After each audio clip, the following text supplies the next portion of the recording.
Guys, এটা হলো আমার বোন, যাকে নিয়ে আমি মা মনসা মূর্তি আনতে গিয়েছিলাম। আর আমার জেঠুর হলো এইটি জেঠুর লগে আমি গিয়েছিলাম মূর্তি আনতে। আর আমার বড় জেঠু এগুলো লাইটনিং করেছে আমার লগে মিলে।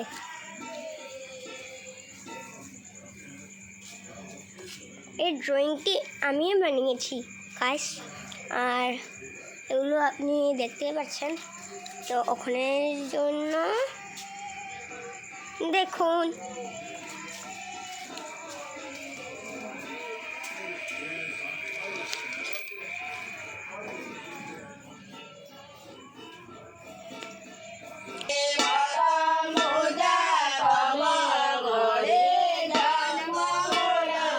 তবে গাইস এখন আমরা রাখি। থ্যাংকস ফর ওয়াচিং মা মনসার পূজা অভিনব ব্লগ।